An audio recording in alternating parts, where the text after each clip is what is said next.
সুস্পষ্ট কথা বলতে চাই, সেটা হচ্ছে গতকাল রাতে ছাত্র জনতার ভেতর যুবলীগ ছাত্রলীগের সন্ত্রাসীরা ঢুকে প্রথম আলো দিল্লি স্টারে আগুন ধরিয়েছে এবং ছাত্র জনতা নির্বাচিত গেছিল, ছাত্র জনতা আটকাইতে গেছিল।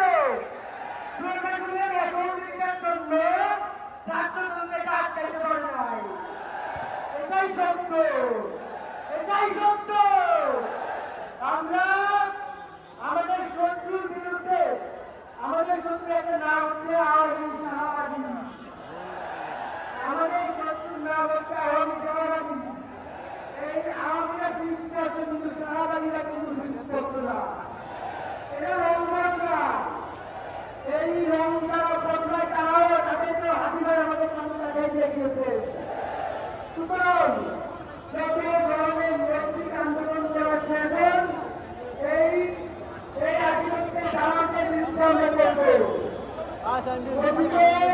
হুঁশিয়ার করে বলতে চাই, তোমার মিডিয়া ছিল, অস্ত্র ছিল, সবকিছুই ছিল, তোমার সবকিছুই ছিল, কিন্তু তুমি তোমার ট্রাককে আওয়ামী লীগরা কিন্তু বাংলাদেশের ক্ষমতায় রাখতে পারো না।